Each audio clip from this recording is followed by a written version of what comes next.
인생의 경험들이 하루하루 이렇게 축적되면서 드는 생각이 있습니다. 믿는 것도, 우리가 하나님을 믿는 것도 우리의 성격대로 성격 따라 간다는 것을 다시 한번 깨닫게 됩니다. 어떤 사람은 무엇이든지 쉽게 믿고 또 좀처럼 변하지 않는 사람이 있습니다. 딱 사기당하기 좋은 사람이죠. 사기꾼이 사기치기 딱 좋은 사람입니다. 그런데 이런 사람에게도 장점은 있습니다. 역사를 보면 이런 사람들이 큰 일을 해내는 것을 우리가 많이 볼 수가 있습니다. 왜냐하면 자신이 믿는 것을 위해서 모든 것을 희생할 수 있는 용의가 있기 때문에 그렇습니다. 쉽게 믿고 변하지 않는 그것을 향하여서 자기가 내가 믿는 이것에 대하여서 나는 희생할 용의가 있다라고 모든 것을 던지면서 살아갈 수 있는 사람이기 때문에 이런 사람들을 통해서 큰 일들이 일어나는 것을 많이 보게 되죠. 믿음으로 봤을 때, 신앙적으로 봤을 때 순교자들도 이런 부류에 속하는 사람들이 참 많습니다. 이런 사람들은 좋아하는 이성을 만나게 되면 그냥 좋아하는 감정을 훌쩍 뛰어넘어서 운명의 사람을 만났다고 생각을 합니다. 그냥 상황이 어떤 정말 운명적인 무엇인가가 있어서 운명적인 만남이 아니라 그 마음이 그렇게 시키는 거예요. 그 마음이 그렇게 그 만남이 이거 정말 운명적인 만남이구나 라고 이렇게 믿게 만드는 것입니다. 이런 성향을 가진 분들에게는 예수님에 대해서 길게 말할 필요가 없습니다. 전도할 때 예수님에 대해서 길게 말할 필요가 없어요. 그냥 와서 봐라 라고 하면 쉽게 믿고 이렇게 빠져들 수 있기 때문에 길게 말할 이유도 없어요. 요한복음 1장에 안드레가 그런 스타일이었습니다. 안드레가 와서 봐라 라고 하니까 가서 믿어요. 그리고 그 믿은 바를 베드로에게 또 이렇게 또 가르쳐 주잖아요. 안드레와 비슷한 스타일, 이런 사람들이죠. 또 나다나엘도 그런 스타일이에요. 빌립이 나다나엘에게 가서 와서 봐라 라고 하니까 가서 그냥 믿는 거예요. 이런 스타일이죠. 참 쉽게 믿고 변하지 않는 그 믿음 가지고 살아가는 그런 이 사람들입니다. 한마디면 끝나는 그런 이 믿음의 모습을 가진 사람들도 있습니다. 그렇게 신앙생활을 해가는 사람들도 있죠. 그런데 이런 분들에게 주어지는 문제가 있어요. 내가 믿는 이 믿음, 내가 믿는 이 예수 그리스도를 다른 사람에게 소개할 때 문제가 생기는 거죠. 어떻게 소개를 할 겁니까? 나는 그냥 쉽게 와서 봐라 라고 해서 와서 보고 믿었는데 그냥 다른 많은 사람들은 나처럼 이렇게 믿지 않아요. 모두가 다 나처럼 단순하게 믿고 이렇게 예수님을 따라서 의심 없이 믿으면 좋겠는데 그렇지 않잖아요. 세상에 많은 사람들이 나는 그렇게 의심 없이 믿는다고 해도 다른 사람들이 예수님에 대해서 가지는 그 의문, 거기에 대하여서 뭐라고 여러분 답을 해줄 수 있습니까? 그 답을 제시해 줄 수 있어야지만 그들이 예수님께로 이렇게 한 발짝 더 다가오는 것 아니겠습니까? 내가 믿는 그 예수님을 다른 사람에게 여러분 어떻게 소개할 수 있겠습니까? 지금 이 시대에는 더군다나 여러분 교회됨을 상실한 것 같은 그런 이때에 와서 봐라 라고 이렇게 이야기를 한다면 과연 몇 명이나 여러분 우리의 말을 듣고 와서 정말 보겠습니까? 이런 상황에서 무엇을 예수님에 대하여서 무엇을 세상 사람들에게 이야기를 해줄 수 있겠습니까? 여러분들에게 이런 질문이 던져지면 뭘 가지고 세상 사람들에게 예수님에 대하여서 이야기를 해줄 수 있겠습니까? 이렇게 쉽게 믿는 사람들도 있지만 또 무엇을 믿는 것이 매우 어려운 사람들도 있어요. 비율적으로 본다면 이런 사람들이 더 많죠. 세상 속에는 쉽게 믿는 사람들보다 더 어렵게 믿는 사람들이 더 많아요. 왜냐하면 살면서 받은 그런 어떤 부정적인 경험들이 자꾸 축적됩니다. 그러다 보니까 어떤 일들에 대하여서 쉽게 빠져들지 못하고 또 사람에 대하여서도 쉽게 믿지 못하는 그런 성향이 자연적으로 만들어집니다. 이런 사람들은 어떤 것에 마음의 전부를 이렇게 확 쏟는 것, 이것도 여러분 어렵습니다. 좋아하는 사람을 만나도 그냥 좋아하는 사람이지 운명의 여인이다 라고 이렇게 생각하지는 않아요. 그냥 좋아하는 감정이죠. 저도 여러분들이 믿으실지는 모르시겠지만 저도 여러분 이 부류에 제 추가 이렇게 좀 더 기웁니다. 쉽게 그냥 훅 믿는 그런 스타일보다는 좀 더 어렵게 이렇게 좋아하는 사람을 만나도, 이성을 만나도 그냥 좋아하는 사람이지 운명적인 만남이다 뭐 이렇게까지는 생각을 하지 않죠. 또 목사님 또 좀 또 선을 또 넘으시네. 또 이렇게 또 이야기 하실 수도 있어요. 그러면 목사님, 사모님은 뭡니까? 그럼 사모님을 또 운명적인 만남이 아니다고 또 그렇게 이야기하시면 사모님 또 어떻게 하시려고 그러십니까? 또 목사님 또 선을 넘으시네 이렇게 생각하실 수도 있습니다. 근데 우리 아내는 또 다르죠, 여러분. 우리 아내는 저는 아직까지 여러분 운명적인 여인을 만나보지는 못했어요. 앞으로도 만나지 못할 거예요. 그러면 우리 아내에 대해서 목사님이 큰일 났습니다 이렇게 이야기를 하시겠죠. 저는 아내는 여러분 하나님께서 저에게 보내신 천사잖아요. 그렇게 전 우리 아내를 받아들이고 있죠. 저도 조금 이성적인 사람이고 하기 때문에 뭐 운명적인 사랑이다 이렇게까지는 여러분 보지 않습니다. 그만큼 여러분 이렇게 살아가는 사람들은 믿음을 가지기가 참 힘들다는 거예요. 근데 믿음을 가지게 되면 또 더 없는 그런 믿음의 사람으로 잘 살아갈 수 있는 그런 이 부분들이 많이 이렇게 갖추어지게 된다는 거죠. 이런 사람들은 무엇을 믿기까지 참 많이 노력해요. 시간도 많이 투자하고 그래서 자기가 그 믿음의 어느 단계까지 이르러서 믿음이 마음에 딱 와닿게 되면 정말 그게 변치 않는 믿음으로 잘 이렇게 확신을 가지고 살아가는 사람들이 참 많습니다.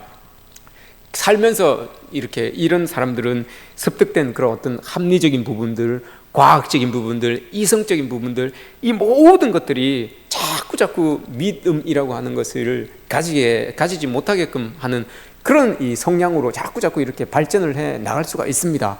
그럼에도 불구하고 믿음의 자리로 나아가게 돼서 믿음이 생기면 이만큼 이 하나님의 일을 훌륭하게 해내는 사람들도 더 없습니다. 기독교 신앙은 보이지 않는 것을 자꾸 이렇게 보이지 않는 것을 추구하는 게 기독교 신앙입니다. 하나님 나라, 우리에게 보이지 않죠. 근데 우리는 이것을 추구하고 살아갑니다. 하늘나라의 소망, 이게 보이지 않는 것이지만 우리는 이걸 추구하고 살아가는 사람들이에요.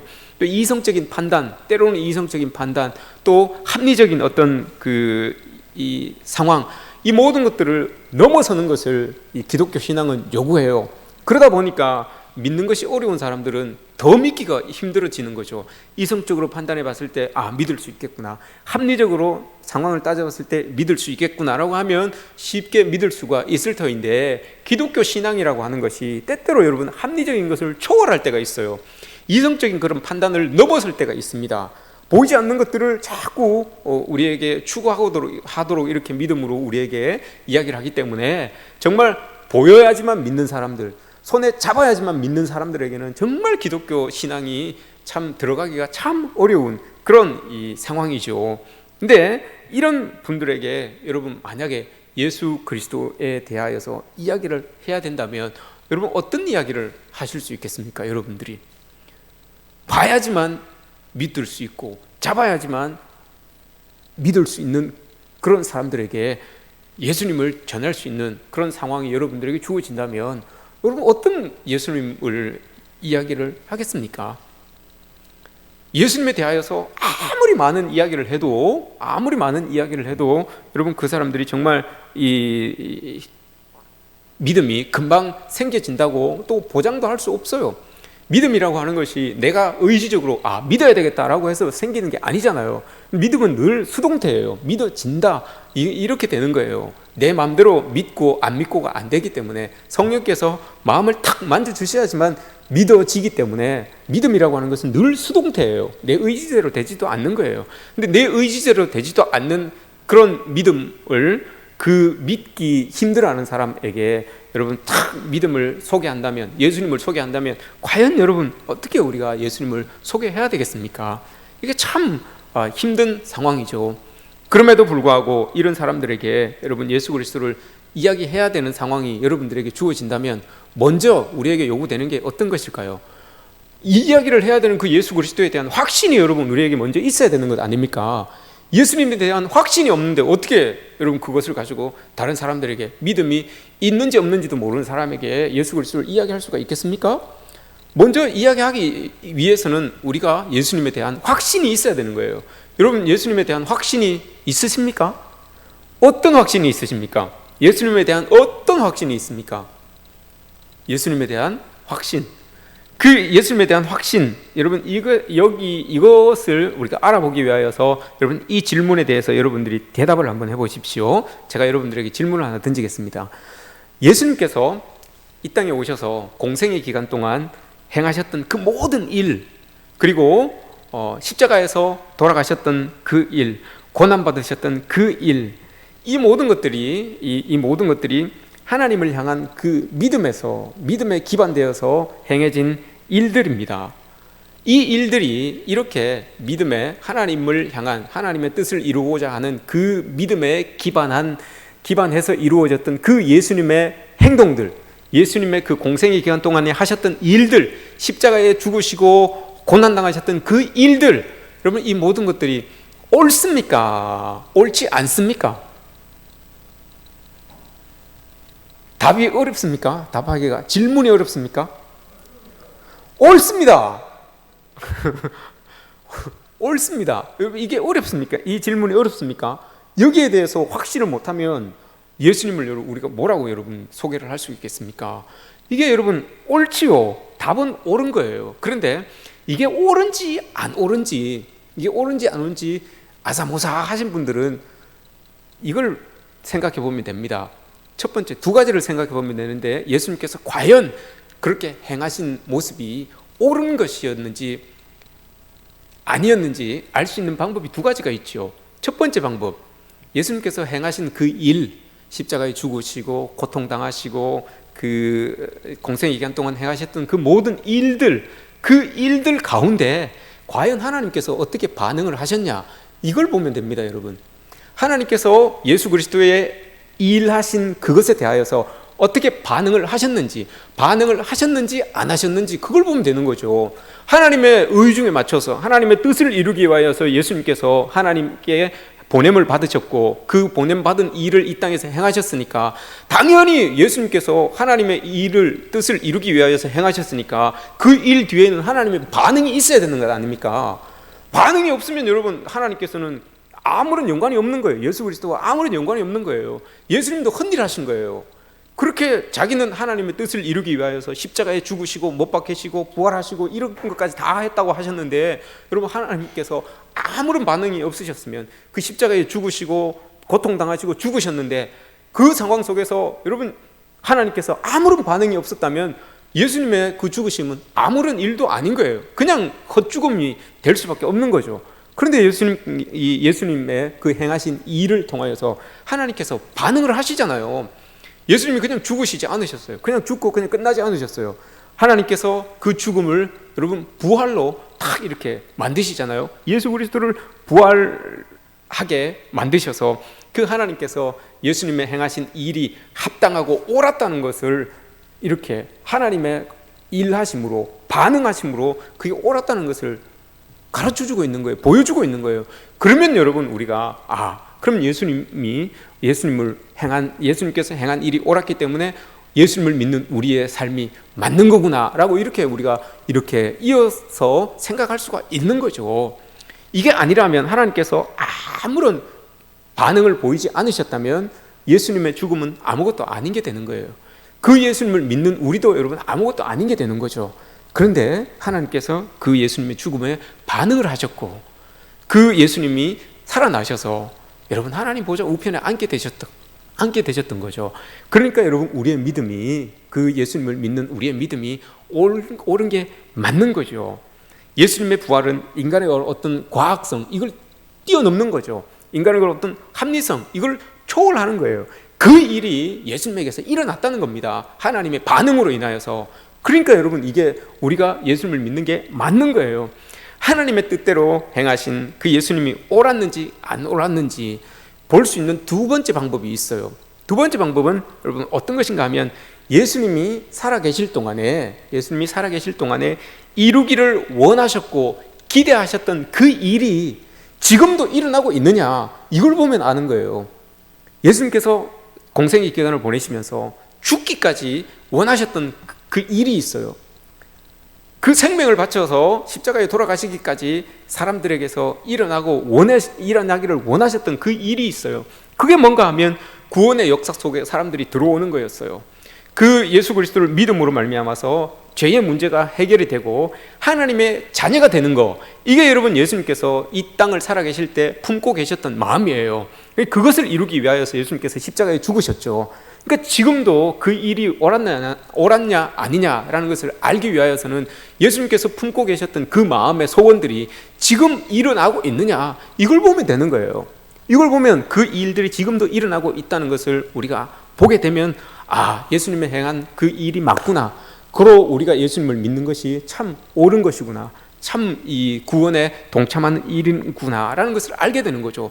예수님은 그렇게 이 땅을 살아가시면서 공생의 기간 동안에 많은 사람들이 이 땅을 살면서 예수 그리스도를 믿음으로 하늘나라를 이곳에서 살아내는 것이고, 죽은 다음에는 하나님 계시는 그곳에서, 예수님 계시는 그곳에서 또 하늘나라의 삶을 사는 거, 이걸 여러분 예수님께서는 이 땅을 사시면서 원하셨던 거예요. 세상 많은 모든 사람들이 그 삶을 살기를, 그 모습을 띠면서 살기를 원하셨던 겁니다.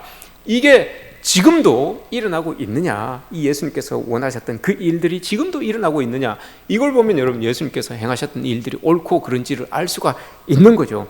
예수님께서 말씀하신 변화, 이 변화를 믿음 안에서 경험한 사람들의 예는 여러분 무수히 찾을 수가 있습니다. 우리 가운데서도 여러분 이 예를 찾을 수가 있을 겁니다. 그런 변화를 겪은 사람 중에서 가장 대표적으로 꼽을 수 있는 사람이 여러분 사도 바울이죠. 우리 사도 바울에 대해서 너무 많이 들어서 여러분 잘 알아요. 너무너무 잘 알아요. 그럼에도 불구하고 사도 바울을 또 이야기할 수 있는 것은 십자가의 능력, 예수님께서 기대하셨던 그 일이 실제 일어났다는 사실을 증명하는데, 바울의 인생만큼 여러분 명확하고 드라마틱하고 결정적인 인생이 또 없습니다. 그래서 자꾸 바울을 이야기할 수밖에 없는 거예요. 오늘 본문도 사도 바울에 대한 이야기죠. 바울은 여러분 히브리 이름으로 사울이라는 이름을 가지고 있었습니다. 근데 그가 헬라 다소에서 태어났습니다. 헬라 다소라고 하는 곳은 로마의 지배를 받고 있었던 곳이었죠. 그러니까 그곳이 동서양을 이어주는 요충지였기 때문에 로마 사람들이 그곳을, 이 도시는 다소 도시지만 로마의 형상을 따서 모든 것들을 다 로마처럼 그렇게 갖고 놓은 도시가 바로 그곳이었어요. 그렇기 때문에 그곳에서 이 사도 바울은 로마 교육을 참 잘 받을 수가 있었던 것이죠. 로마식 교육을 교육기관에서 온 로마식 교육을 받고, 가정이나 회당에서는 율법 교육을 받았던 그 사람이 바로 사도 바울이었습니다. 그는 태어나면서부터 길리기아 다소에서 태어났기 때문에, 로마의 식민지에서 태어났기 때문에 태어났을 때부터 로마의 시민권을 가지고 있었습니다. 그럼에도 불구하고 그가 유대인이었기 때문에 유대인이라고 하는 자긍심도 대단하게 가지고 있었던 사람이었죠. 그런 사람이 예루살렘으로, 다소에서 태어나서 자라다가 예루살렘으로 유학을 오게 됩니다. 예루살렘으로 유학을 와서 그곳에서 최고의 학자라고 하는 가말리엘 문화생으로 들어가게 됩니다. 그래서 그곳에서 율법에 대하여서 최고의 학문에까지 이르게 되는 거죠. 그러다가 바리새파에 입회를 하게 됩니다. 바리새파에 들어가서 그 유대 교회에 들어가서 율법을 행하고 연구하고 실천하는 일에 인생을 다 바칩니다. 자기의 그 율법을 해석하고 실천하는 그 일을 통하여서 유대교가 믿는 그 하나님에 대하여서 자기는 최고로 하나님을 섬기는 사람으로서 살기를 원했던 그런 이 모습을 가지고 있었던 사람이 사도 바울이었던 거지요. 그러니까 그는 하나님으로부터 의롭다고 인정받는 것, 이걸 생의 목표로 두고 그 유대교에 빠져서 율법을 연구하면서 살았던 사람이 사도 바울이었습니다. 그런데 이 바울이 그러던 와중에 갈릴리 출신의 그런 어떤 예수에 대한 소문이 이렇게 떠돌게 됩니다. 근데 바울이 보기에 예수는 주목할 건더기가 없어요. 주목할 가치가 없는 거예요. 자기의 그런 어떤 뒷 배경을 비교해 봤을 때 예수는 아무것도 아닌 거예요. 아무것도 아닌 거예요. 신경도 안 써도 되는 그런, 발끝에도 미치지 못하는 그런 사람이었죠. 근데 얼마 후에 그 예수가 정치범으로 고발이 되어서 십자가에 달려 죽게 됩니다. 사울은 그게 마땅한 거라고 생각했어요. 그러면 그렇지, 어떻게 감히 하나님을 모독하고 하나님에 대하여서 그런 어떤 이 유대교를 모욕하는 그런 일들을 하는 사람을 그냥 둘 수 있겠냐라고 이렇게 당연하게 생각을 했던 거예요. 근데 그렇게 예수가 처형되고 난 다음에 그 예수를 따르던 사람들이, 참 촌에 있었던 사람들이, 촌 사람들이 이야기를 하는 것이 그 예수가 부활을 하였다, 부활에 대하여서 자꾸 이야기를 하는 거예요.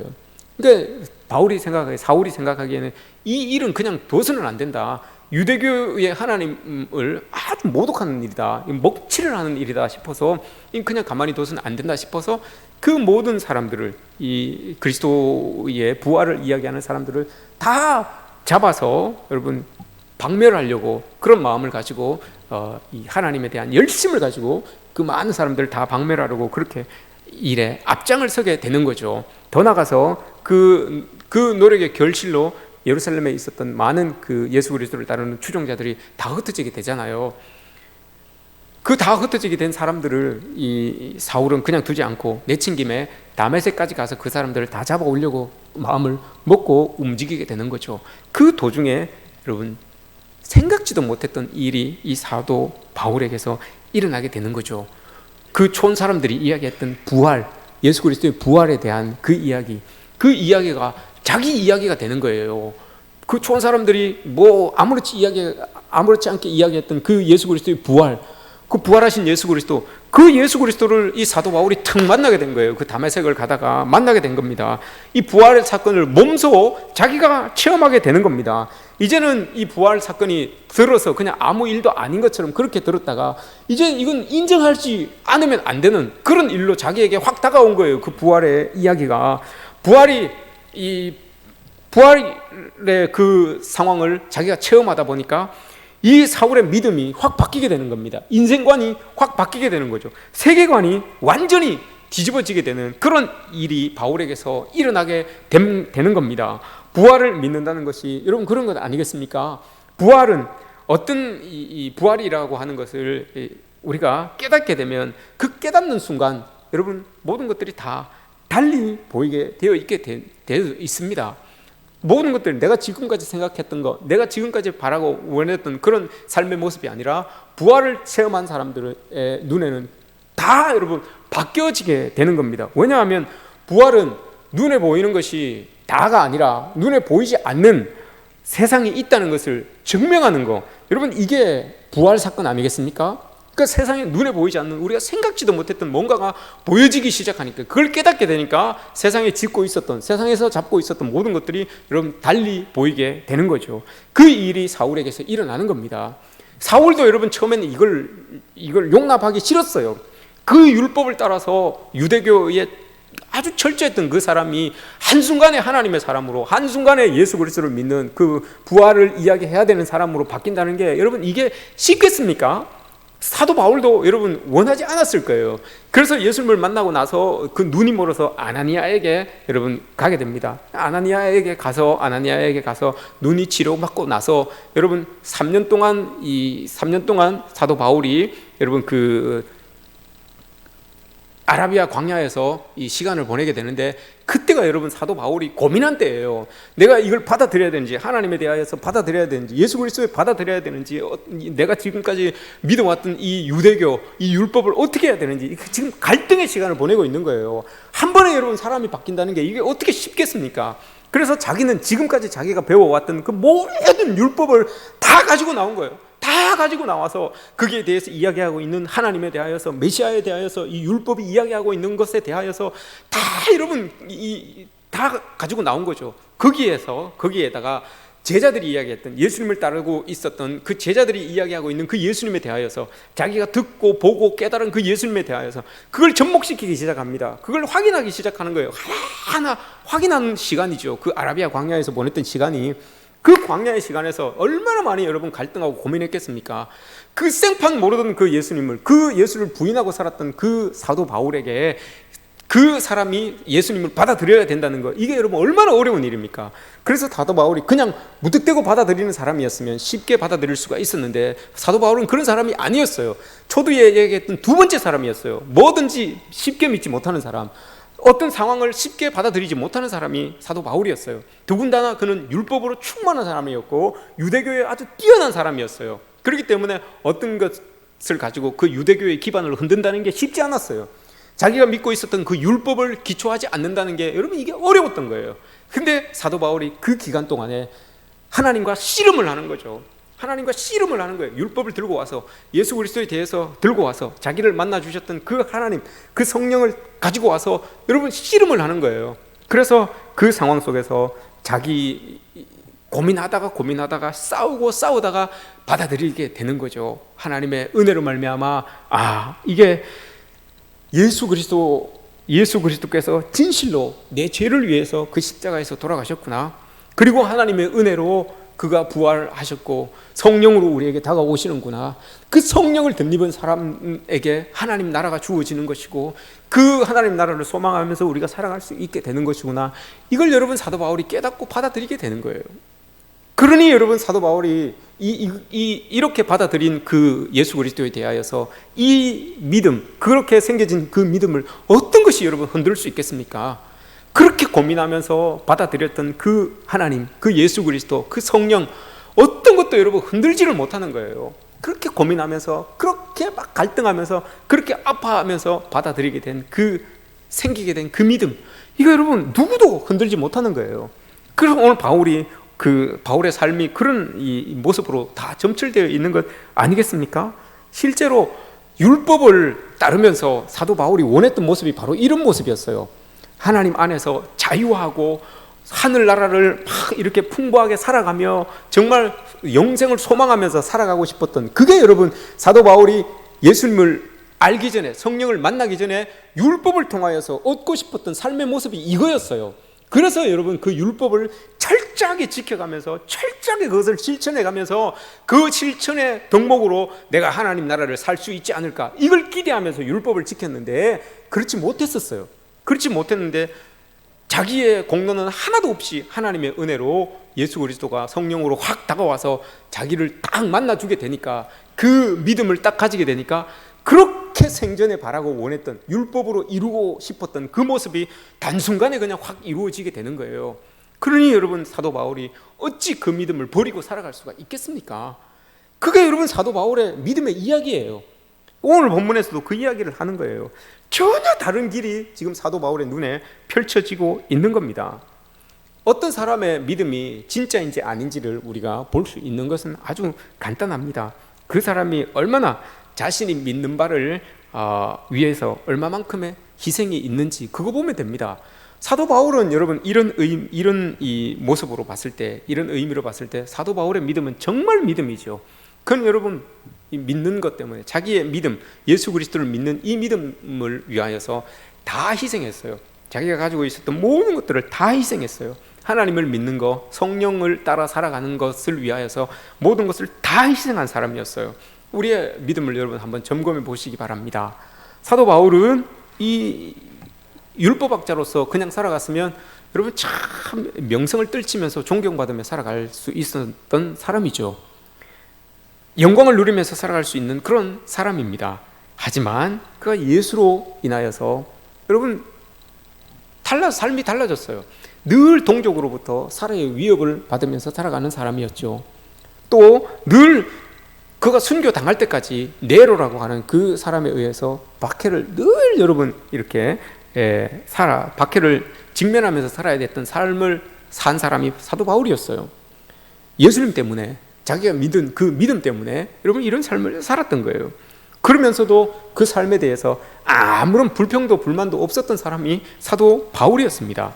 예수님 때문에 고난당하는 그것이 가장 자랑스럽다라고 이렇게 이야기한 사람이 사도 바울이었어요. 사울을 아는 사람들은, 여러분 또 그 가족들은 사울의 이 변화된 모습을 보고 안타까워했을 거예요.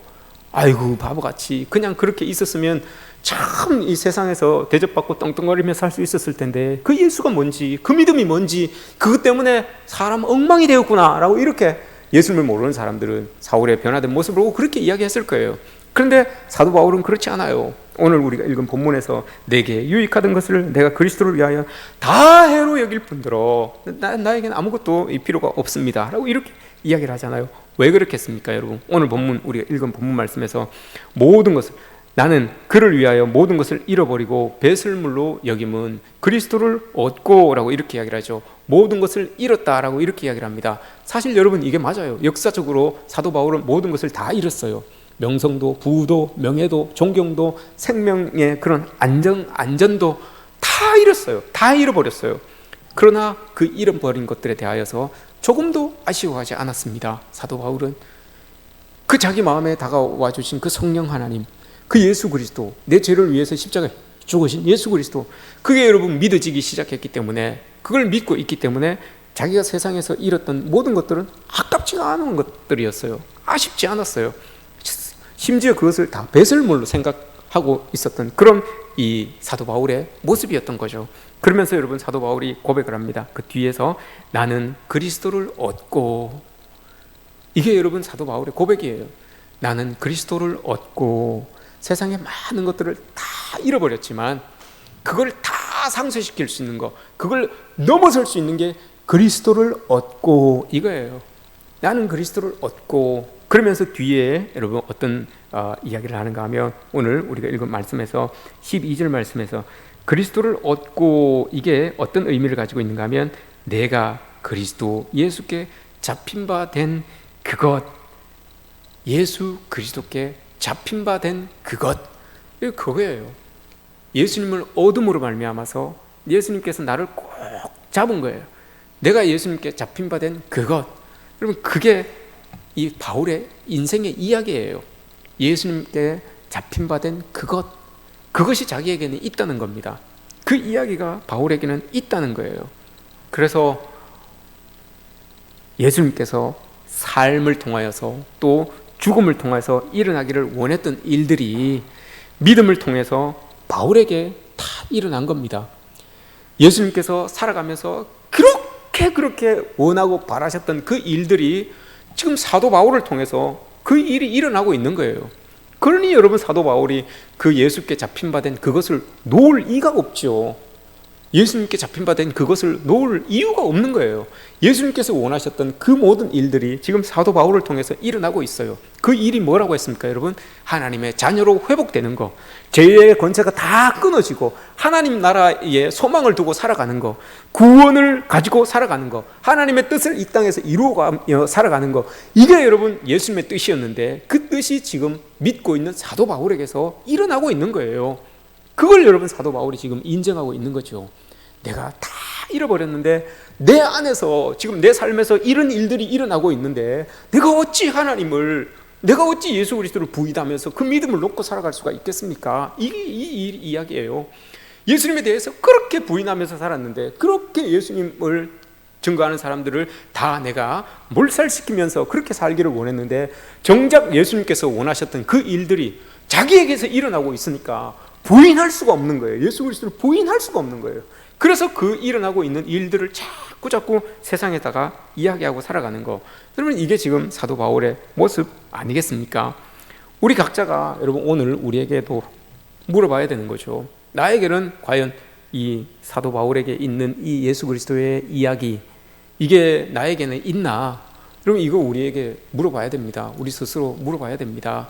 교회가 지금 이렇게 세상 속에서 정말 그런 어떤 이성적인 집단으로, 반사회적인 집단으로 그렇게 교회가 보여지고 있는 이때에 여러분 세상 사람들에게 다시 한번 교회를 리프레시 시켜주기 위하여서는 우리에게 이런 이야기가 있어야 되는 겁니다. 우리가 전도할 때 여러분 많은 사람들이 우리에게 이야기를 하는 게 있어요. 너에게서 예수의 모습이 보여주면 내가 그때 교회 갈게, 이런 말을 여러분 우리가 많이 듣죠. 근데 여러분 한번 생각해 보십시오. 우리의 깜냥으로 우리 인격이 예수 그리스도를 닮아갈 때까지 여러분 기다려야 된다면 우리는 여러분 평생 한 명도 전도하지 못해요. 우리 깜냥으로 누가 여러분 우리의 인격이 예수 그리스도께 다가갈 수 있는 사람이 누가 있겠습니까? 아무도 없어요. 그럼에도 불구하고 여러분 그 사람들이 너에게서 예수 그리스도가 보이면 내가 교회 가겠다, 이 말은 여러분 어떤 의미를 가지고 있겠습니까?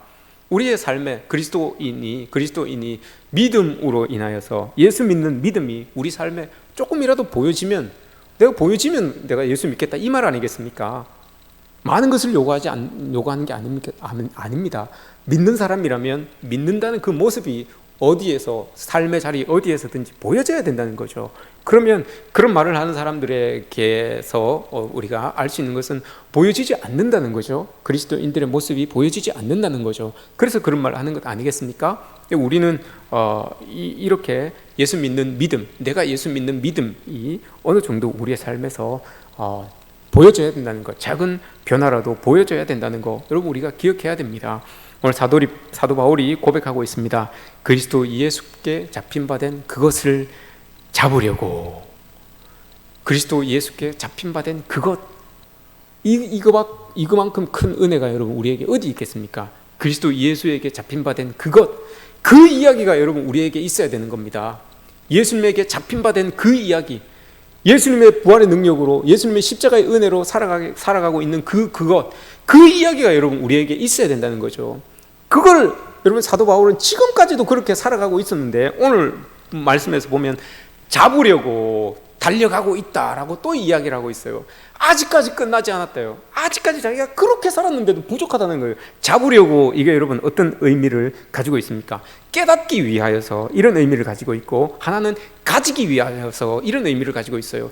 지금까지 그렇게 깨닫고 지금까지 그렇게 살아왔는데 여러분 사도 바울은 아직까지 그게 부족하다는 거예요. 그래서 나는 예수께 잡힌 바 된 그것을 또 잡으려고, 또 깨닫기 위하여서, 또 가지기 위하여서 열심히 달려갑니다 라고 이렇게 이야기를 하고 있습니다. 그만큼 이루었으면, 그만큼 여러분 했으면 어느 정도 다 이루었다라고 이렇게 이야기할 수 있지 않겠습니까? 그런데 사도 바울은 그렇지 않아요. 아직까지 내가 예수에 대하여서, 예수의 부활과 구원과 은혜에 대하여서 깨닫기 위하여서 나는 또 달려갑니다. 그 은혜를 가지기 위하여서, 그 구원의 은총을 가지고 살아가기 위하여서 나는 또 달려갑니다 라고 이렇게 또 고백하고 살아가는 사도 바울의 모습이 여러분 오늘 우리에게 보여지고 있습니다. 예수님께서 보여주셨던 그 삶의 이야기, 그 이야기가 그대로 사도 바울에게 이렇게 탁 전가됐어요. 그래서 사도 바울은 예수께 잡힌 바 된 그것, 예수께 잡힌 바 된 그 이야기, 그 이야기를 가지고, 믿음의 이야기를 가지고 오늘을 살아가고 있는 것이죠. 여러분 우리에게도 예수께 잡힌 바 된 그 이야기, 예수님의 이야기가 여러분 우리에게 있어졌으면 좋겠습니다. 우리 교회가 여러분 이런 예수님의 이야기가 가득한 그런 교회가 되었으면 좋겠습니다. 예수님의 구원 이야기, 예수님의 은혜 이야기, 예수님의 축복 이야기, 때로는 나를 꾸짖어 깨닫게 하신 그 이야기, 위로해 주셨던 이야기, 용서해 주셨던 이야기, 용기를 북돋워 주셨던 그런 이야기, 모든 예수님의 이야기가 여러분 가득한 그런 우리 교회, 또 그런 우리의 인생의 모습들이 되었으면 좋겠습니다. 우리의 교회가, 또 여러분들의 삶이 예수님의 이야기로 가득 넘치시기를 주님의 이름으로 축복합니다.